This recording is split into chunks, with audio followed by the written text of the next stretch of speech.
the Agile brand. Hey there, it's your pal, Bonnie Habian, and welcome to the Worth Knowing podcast. If you like a real-life story that features grit, grace, and a whole lot of gumption, then you're in the right place. Get ready to hear from some courageous women who talk about how pivotal, teachable, aha moments have reshaped their confidence and delivered opportunities they never imagined. It didn't happen by chance, of course. They figured out new, sometimes uncomfortable ways to put themselves out there in a way that shouts, they get it. You'll hear intimate stories with actionable takeaways and some very secret sauce. Because everyone has an important story worth knowing. And you know what? The world needs it, and you deserve it. Hello there. Today I'm joined by Elina Vilk, Chief Business Officer at David's Bridal. Elina has worked for some of the top brands in business during her career: Yahoo, PayPal, Facebook, and most recently as the CMO at Hootsuite. Now, that focus on business most likely started when she was around 12 years old, and we're going to dive into that in a few minutes because it's very interesting. But it's come with its share of obstacles and sacrifice. Everything that is worthwhile does, right?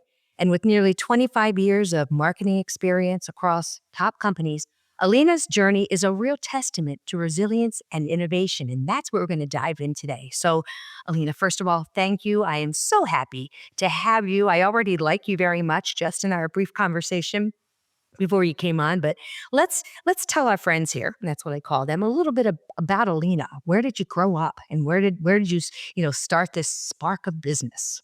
Well, thanks so much for having me. My spark for business came at a really, really early age, and I'd say out of necessity primarily. I was an immigrant in the United States, coming out of multiple different countries, and I came to the States before I was 12 years old. And when we got here, my family, we were really poor, and as many immigrants are. And my school at the time was doing a drive for the 8th grade promotion to high school. And you could be the top 3 salespeople in the school, and then you win a trip that goes to the local theme park, or you could just pay to go to the theme park, which everybody else was doing. I knew that the only way I could get to this theme park, and I was an adrenaline junkie, so this was a big deal for me. The only way to get to this theme park was I had to be the top school drive candy sales winner. I had to be. What was the name of the theme park? Do you remember which one it was? Great America in Great in America. California in California, Okay. for those of Really? those of you that know that. It's in near San Francisco, not too far from there. So, yeah. Oh, yeah, that's exciting. So that's what drove you. Okay, so let me understand a little bit more about your life. When you say you were an immigrant, where did you immigrate from? So I was born originally from Belarus, and then we lived in several different countries after that, finding our way, before we could get green cards and move to the United States. So we kind of, moved along the way. I learned English in London. That's amazing. All right, Yeah. so you come over here, right? So Mhm. you're and it's a different way of life, I assume. Oh, But yeah. at the age of 12, and when you say poor, I'm going to ask you, what do you mean by that? Poor is in. One pair of shoes, clothes that were secondhand, parents who were very highly educated with master's degrees who had to take on very, day-to-day roles and whatever they could find, from driving cars to whatever. So yeah, we were at the poverty line probably. And, we got out of that pretty quickly within a few years, but there were a few tough years there along the way. So coming out of that, there's this concept of I don't have a parachute. So I have to create a parachute for myself, right? And for my family. We're going to hold on to that thought. That's an amazing thought. You had no safety net. You had no parachute. You had no way of being able to climb to higher places that you so wanted to go. But you must have had some sort of inner drive, and perhaps that's from your parents. I don't know. We all grow up with different thoughts in our head, with dreams. It sounds like you were very driven at a very young age. And do you think the poverty or what you saw here as maybe making dreams come true is what drove you? Yeah, I believed that there was another way and there was another path. Okay. Okay. That's a good thought. So let's take that now. So here you are at 12. Do you win?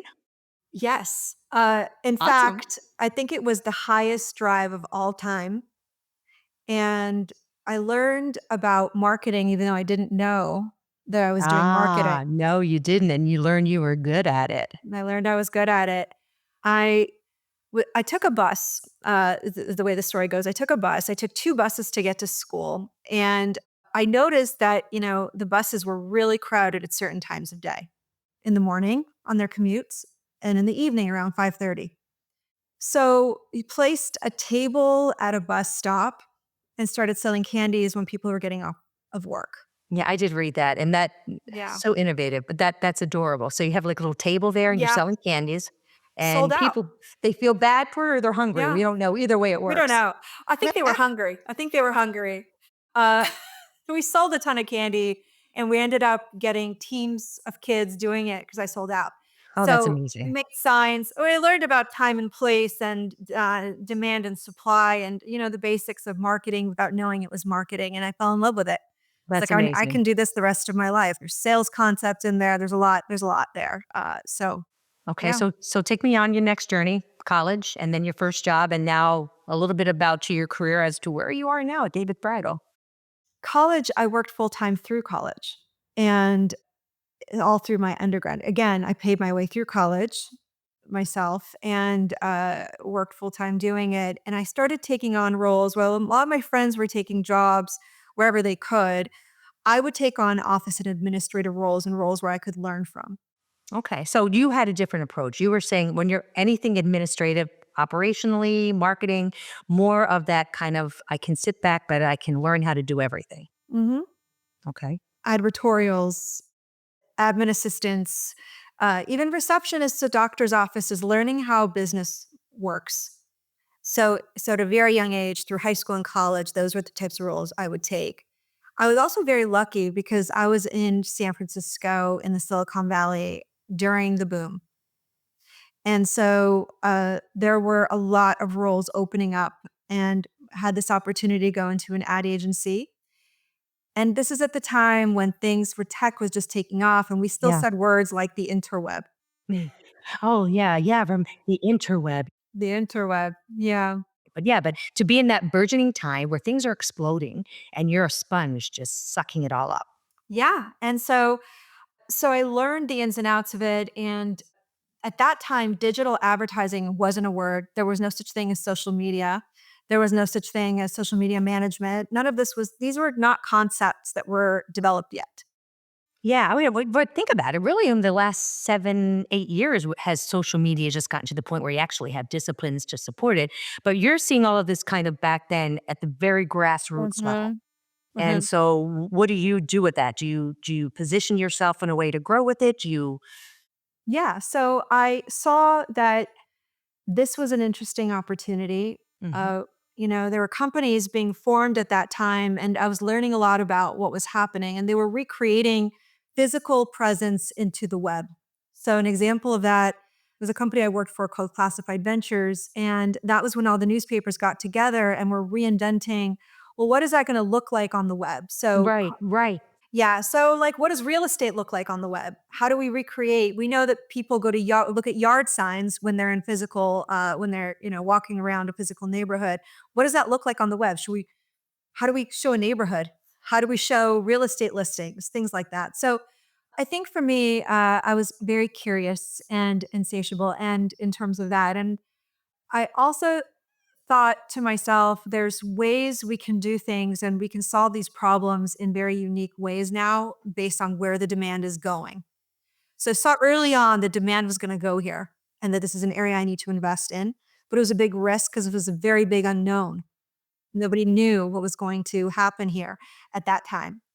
So we were like the madmen back then of the digital age. We were coding some of the first ads out there and had like a 90% plus click through rate because there was no other Oh, ads that's on yeah. the web. So So you know how to code as well? I wouldn't say I know how to Okay, code. you were I would scaring me say there for a no. second. You were scaring me. I wouldn't Okay, say I I know how got to you. code, You but had got very you. basic. I mean, I'm talking very, very basic, very, very basic C Very, very basic. language, Yeah. nothing. Yeah, no. I'm not a But anyhow, developer. you started to see that this is kind of a little, Yeah. you're testing around with it, seeing kind of how things are Yeah. going. All of a sudden, it shocks you. It's like, oh my goodness gracious, I've got this secret recipe of stuff that other people don't have. So, where do you take that knowledge and kind of explain to me how you start climbing up the ladder? So, a lot of companies were interested in this, Yeah. and by going deep into a skill set and promoting it, I was able to get jobs pretty early on, and I Wow. probably advanced a lot faster than I would have normally because I had expertise in this area. Mhm. Mhm. Deep expertise where people similar to like how we're looking at AI now, probably, Mhm, right? mhm. If you're able to get kind of Actually, a very angle. similar, Very very similar, right? similar. Yeah, Right, and yeah, people are looking for those experts. I'm seeing those roles evolve very quickly, like even junior level, right? The people that may have come out from just being immersed and understanding it better than some of us, very niche down in certain areas where they can figure out. So, okay, so then people are looking for this skill set. You start to develop, I assume, or go towards the marketing side. And it yeah, seems like you have a very business focus, but also a love for marketing I can see from you just from talking with you. So I imagine yeah. that's where it started. I love marketing because it's an intersection of human behavior and business. It is. Psychology's And in there. yeah, psychology's in there. You can really start to understand people and problems and the inner complexities of it all. So it was a really interesting space. And then being in the digital world, it kind of lends itself to that. So I became an expert in it and started to build out campaigns for, and I was at, Yahoo for a while, which was the leader at that time, and then at Visa for 5 years and built out a lot of their digital campaigns. And from there, moved on to eBay and PayPal, and I was there for a decade. Really, just taking this subset of knowledge in the digital world and just continuing to expand it, all while learning different trades. Because Visa, for example, was known as just this amazing brand, and so learning from the people there and learning about the more traditional aspects of branding and brand marketing and all the different elements of that while I was there.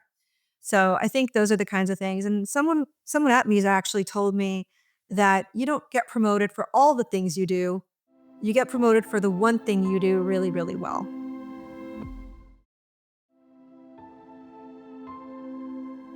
All right. So let me ask you this. Along the way, and people want to, know that of course you've focused on expertise, you've really kind of drilled down and figured out where you shine. What obstacles? What are hard things that some of the hard things you went through? Obviously, your childhood in terms of, how you kind of grew up originally. What obstacles have you faced in your career? Well, I had two boys throughout this whole process. I don't know that that's an obstacle, but it was an obstacle, especially in those days. My first child, there was no mat leave policy in my company. None. None? It was like You had to six. take disability, right? I remember I that's had to that's take how it was, yeah. disability. I think I got 7 weeks. That's not now being a mom, that is Mm. just yeah, it's tough.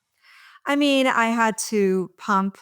There was no pump room, and I remember they put me in this office next to the CEO's office. It was a paper thin wall, and How embarrassing is that? yeah, You're pumping next to the CEO in his oh god, that's a yeah. nightmare, right? Yeah, it was a nightmare. So, yeah, I mean, it was really hard. It was really hard going back to work. Like I said, I had no options. So going back to work when your baby is that small, it was pretty heartbreaking. And then having to pump multiple times a day just to feed him, in that setting and taking the time to do that was really challenging.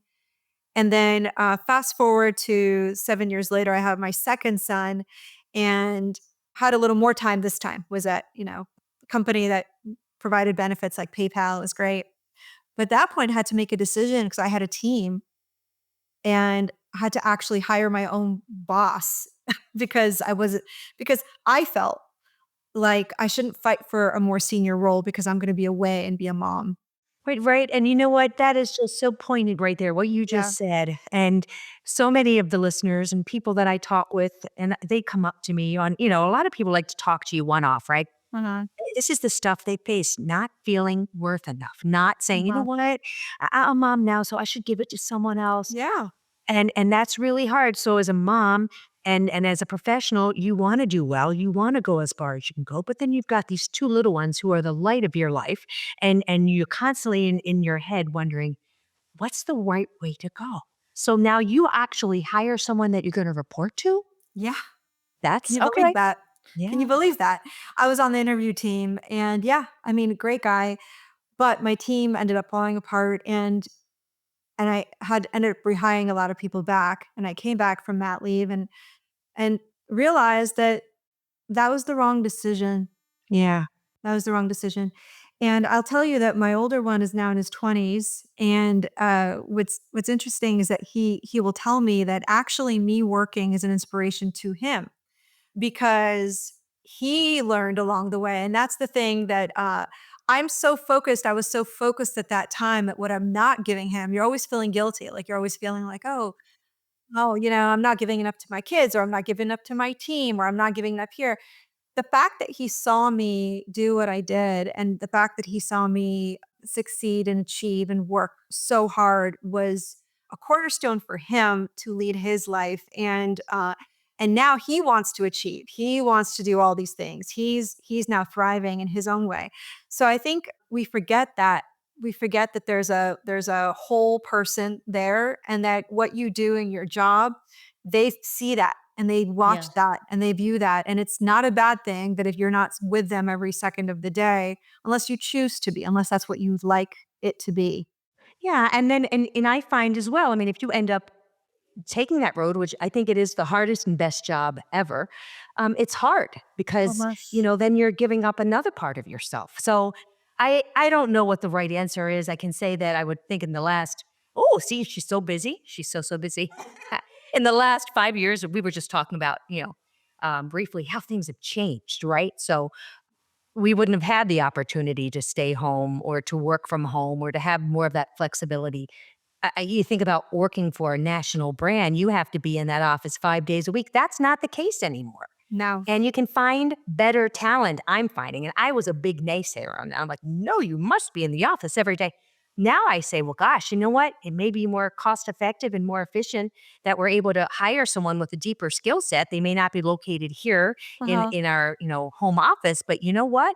They're on and they work really hard. Yeah. Absolutely. So I think that there's a way to do things if you push through it and it's never perfect and there's no such I'll say this, I don't think there's such a thing as balance. I don't know if that's kosher to say. I don't think there is. I think there's a seesaw. And I think there's days where you're going to give more to your job, and there's days where you give more to your family, and it's okay to do that. You know, the other day I flew back early from a board meeting to make my son's football banquet. You know, and I made the meeting and I made the banquet, right? And it wasn't easy, but it happened. And Yeah. so it's just Yeah. life. It's just Well, and life. the beautiful thing though is we're able to talk about that now. Yeah. 10, 20 years ago, I don't think I would have been sharing. I flew back early because I went to my daughter's soccer game. But Uh-huh. now, and I work for a wonderful culture, like totally, probably the best culture I've worked Uh-huh. for, where you can be your true self, right? And I Yeah. think at the end of the day, it's important for all women to understand that they are their employer self. They're, Mhm. definitely who that's absolutely hugely important, but we're also people who can provide value and insights. And in today's digital world, there's never been a time where we have the ability to reach so many people and provide and share value. But I find so many people still, especially women, are afraid. So have you found that along the way? You do not seem afraid to me. And perhaps that came from that time where you won that, you're going on the roller coaster and that Great Yeah. America theme park. But do you see that? And maybe you Yeah. can tell some of our friends here why they shouldn't be afraid. It's been 25 years of this, right? And so I have noticed that when I feared, and this is the moment where I let someone else take my job, the job should have been mine. I did that out of fear of what I could accomplish for my team and what I thought I wasn't good enough to do, or I thought I wouldn't have enough time to do it. And the reality is that whenever I had that fear, it never came to fruition like I thought it would. It's a self-fulfilling prophecy. So the times that I had been the bravest and taken on the projects that I was most fearful of were the times of highest success for me. That's interesting. Yeah. So, and have you, and one of the things that, a lot of people say when they're on the show is you should always do something that is uncomfortable for you. Mhm. You have to kind of step into things before you're 100% ready. That's right. And you That's right. found that yourself. Okay. What Yeah. has been your compass in terms of when you have made decisions in your career? Are there certain things that you follow more than others to say, this is where I want to head? No, this isn't good. There's a few things. So I think there's just to unpack that a little bit. I would say that what I believe that I can do is I believe that I can figure it out, but I don't need to know everything to figure it out. That's number 1.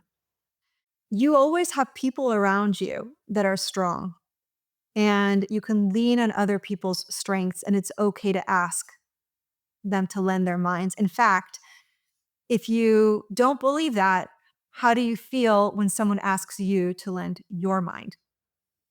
Are you ready giving it? Are you readily giving that advice to folks? Are you readily giving yourself to folks? I have yet to say no to someone who asks genuinely for help or asks genuinely for an opinion. So, generally, I find that's the case with everyone I ask. And so, there are folks who are strong around you. There are folks who are going to have deep expertise that you don't have, and you don't need to know it all. Okay. What you, That's fair. what you need to know is what a good opportunity looks like. Hmm. Okay. So, what does a good opportunity look like in your eyes? A good opportunity looks like something that is generally going to have a relatively high payback with a good amount of risk, but also a healthy amount of work, meaning you can work your way to that payback. Okay. You Okay. figured that out. That's huge. That's huge. Being able to say, okay, I see the path to being able to do that. Sometimes we're not 100% sure. We think we know. You think you kind of have assessed that risk, and I call it strategic risk, Uh-huh. right? And sometimes we're not 100% right. So let's shift to this last strategic risk that you've taken when you've gone to David's Bridal. Tell me a little bit about that. That whole industry is evolving, and I'm sure you see it firsthand every day. I mentioned to you that my daughter's getting married, so of course my eyes are a little bit more now on this bridal thing again. But tell me about your journey and what you're doing there for them. Well, first of all, huge congrats to your daughter. Thank you. It's an amazing time to get married, and there's more inspiration than ever before in the history of time, right? In terms of what you want, how you want to do it, and what are all the. It's almost like there's too much. Yeah, So what we hear is that you get engaged, and the day you get engaged, you're so excited, and then you wake up the next morning feeling completely overwhelmed because the day you've been wanting and dreaming about all this time, you're is now here, and there's all this pressure around being the center. And the pressure is greater than ever with social media and everything that's happening. There's so many inspirations and influencers out there, and they seem to have the perfect weddings, and they seem to have the perfect day. And it's a lot for brides today, I think. I think you're right. I think you're right. So, how are you seeing it evolve? Explain to us a little bit about the pearl. So the idea of Pearl is this concept that you can actually have it all, and we can help you do that. And my vision for Pearl is that the planning around the wedding should be as amazing as the day itself. There are so many micro moments in your planning journey. There's hundreds of them. There's of course the big ones that you heard about, which is the day you get engaged and your wedding day. But there's your honeymoon that's after that. There's the moment you have with your mom or your girlfriends when you're picking out that dress. There's the moment that you have with your fiance tasting the cakes. There's the moment that you're getting inspiration. We get an endorphin high when we start planning things like what we're going to wear and how we're going to look on our wedding day and what the flowers look like. There's a million micro moments that don't need to be stressful. These things could be amazing. And so that's my vision, is to make the planning journey as beautiful and as amazing as the wedding day itself, so that it's not if you're planning a wedding for 14 to 18 months, it shouldn't be stressful. Oh, I totally agree. I totally agree. It should be magical. And this is, by the way, like, you're still a couple at this time exploring yourselves for the couple you're going to be, right? And so when you think about David's Bridal, it's over a 70-year-old company. I know that's hard to imagine. I was very Mhm. familiar with David's Bridal on Long Island. I don't remember it when I lived in Maryland, but definitely a huge brand on Long Island. Yeah. It is the number one wedding brand in the country. 90% of all brides, no matter what their wedding budget, no matter what their dress budget, will go to David's Bridal through the store or to davidsbridal.com to seek inspiration. Yeah. Well, you know what? I think you're right there because whenever we're looking through anything, like I went on the website Mhm. just to check out Pearl. I mean, it's kind of like they set the standard, right? So I think this is an opportune, awesome time to bring in something like Pearl. And I don't know if anyone else has thought about that. Like I don't, maybe I'm missing something, but I haven't No. seen that whole kind of approach. So I'm really going to follow you because I think Mhm. it should be something that's a little bit easier.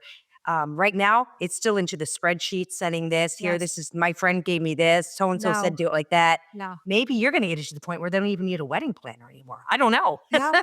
Well, we're thinking about, I mean, we're thinking about the entire journey. So, I mean, I think there's also a space for wedding planners. I mean, there's people that want to outsource the whole thing.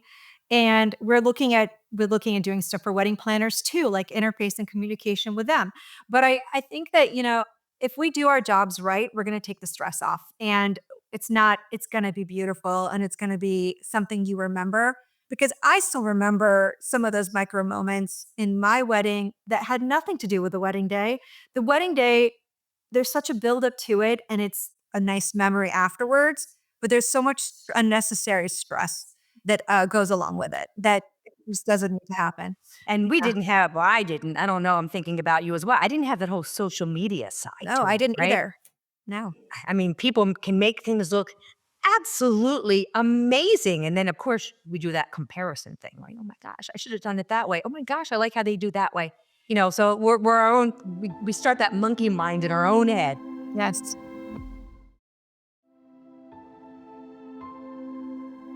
I think it's so amazing that, you've kind of got to this point. So I'm sure it's very challenging. I'm sure you're able to use all of the various skills that have brought you to this point. And, I certainly wish you tremendous success. Is there anything else you want to share about the Pearl? I mean, I know it's out there live now. Yeah. What do you expect in the next year? A lot. So we're building out everything we're gonna do now. We are launching the first facet of it, which is getting access to brands. So we want to build, and we already have the fastest growing media and marketplace for weddings, maybe in the planet right now. And so I think for me, I have this experience with media, obviously from Facebook and other areas, and I think just bringing that to the fold and building out this network. And I'm not just thinking about the bride, I'm also thinking about the vendors. I ran small business marketing for a while, and small businesses, it's hard for them too. It's hard for them if you're a florist and you're in a small town. How do I spend my dollars? Do I buy a laptop or do I buy this advertising unit, right? So I'm thinking about both of them. I'm thinking about both sides of the house, how to make it easier for the bride and how to make it really worthwhile for the business so that when they're investing dollars, it's honest and it's real and they're going to actually reach the audience that they want to reach. Yeah, and you're creating this ecosystem, which is Yeah. really kind of cool to think about. What a Yeah. dream job! In some Totally. respects, that's a Yeah. totally, Yeah. if you're a mom or Mhm. someone who's gone through this, to bring all these elements together is pretty darn cool. So I want to wrap up and just, we had been talking a little bit about some things that you put out there in terms about looking at a promotion and some of the other mantras. Anything that you can kind of maybe sum up as to three things that you would suggest to folks who want to live their dream job, want to go after all of their various goals, whether they're a mom, going to be a mom. What are three things that maybe you can leave with them to give them as words of advice so they can live that dream and still be a great mom? I think first and foremost is that there's nobody that's going to believe in you more than you can believe in yourself.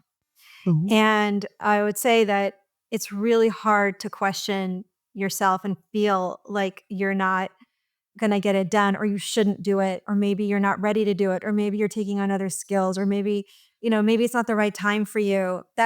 that voice in your head never actually leaves. And actually, I find it even more pervasive in women than men throughout my career. I've certainly had that voice and I still have that voice sometimes, but I've learned over the years and everyone says, "Oh, Lena, you're so brave. You're so brave." No, I just learned to ignore it. Shut it out. Put on some music and work it out. Those bugs Yeah. are gonna work it out. So that's one. Two, I tell this to my kids. There's always gonna be somebody that's smarter than you, that maybe knows more than you, that's maybe done more than you, that seems like they're more educated, that seems like they've more accomplished. You can't control that. What you can control is your level of resilience and how hard you work. And so for me, especially having that entrepreneurial and immigrant mindset, I will outwork everyone sometimes, I feel like. And so I think that there is something to that, in that I really think that this concept of resilience is not out there enough and is not out there. But every successful person that I've met, they really put their heart into it. And especially with business owners or especially with self-made C-level executives, they are really hard workers. You can't teach that. I totally agree. Yeah. Yeah. I agree. And the resilience is important. You've got to be able to bounce back, especially if you're going to try and get to a higher level. We've all been kind of kicked and poked and punched at some point, right? Okay. And you may feel really bad that day, but then the next day you come up and you pull your socks up and you go at it again. And it's having that fight to be able to function when something bad happens and still push through. Some of that's learned as Yeah. well. Yep. So, and one more thing. You gave me two. Yeah. We need one more. We didn't talk about this that much. I'm surprised we didn't. One of the things that I'm really passionate about is this concept of innovation. And innovation sometimes is a mystery to people. Like, how are you so innovative? Or how did you come up with that? Or how does that work? And I go back to the example I gave you at the beginning of this call. I learned early on in my career this concept of design thinking. Another word for it is human centered innovation or human centered design. And all it teaches you is to explore solutions in everyday life for people. So, the example I gave at the beginning of this call, where just thinking about where can I sell the most candy? Where does that meet the most demand? And that's a concept of innovation. Innovation comes when you're solving problems, real problems for people. And though I can't stress this part enough, the solutions and also the chances that I take on businesses come from real problems out there that I see in the world that nobody is addressing or not addressing to the effect that I think it could be addressed. And so when it comes to innovation, find the right problem that you think you can solve. Yeah, That's all it is. you know what? That's what I've heard every entrepreneur say that's developed something you need to solve. You need to provide a solution for something that's a problem for people. So I think you, in kind of approaching this with the bride, where they're just harried, crazed, overwhelmed, if you can deliver them something that solves that problem, you score a home run. So Mhm.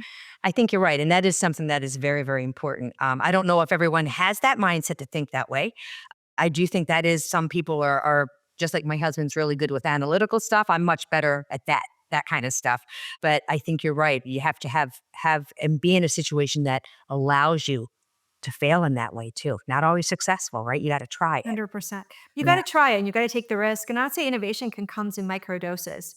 Right. It's not like I'm tackling problems this large always, right? Sometimes it is just where to sell your candy, and sometimes you know, so right? Every day, there's an opportunity for innovation every single day. If you're Yeah. solving a human-centered problem, we have in design thinking, we have this phrase where is this a company first problem or is this a customer first problem? Right. Right. Right. That's great. And one final question. What kind of candy were you selling? It was just a large, like we had Twix bars and That's a Hershey's good one. bars. Yeah. She's a good one. Yeah, Yeah. yeah, Snickers bars. And Snickers were Snickers is the popular. best. I They know, were right? popular. Yeah. Yeah, Snickers are good. Well, thank you so much. It has been an absolute pleasure having you. I've learned so much, and I've enjoyed your personality. Thank you for joining us on this episode of Worth Knowing. If you'd like to learn more about our guest story or connect with them, you'll find their details in the show notes. Remember, the path to worth knowing is paved with courage and insight. Stay inspired, keep striving, and continue to make a difference. Then, you must make sure to share it with others. Until next time, keep chasing those aha moments, my friends. You know, the ones that deliver results and motivate and teach the world. Worth Knowing is produced by Missing Link, a Latina-owned, strategy-driven, creatively fueled production co-op. From ideation to creation, they craft human connections through intelligent, engaging, and informative content. The Agile brand.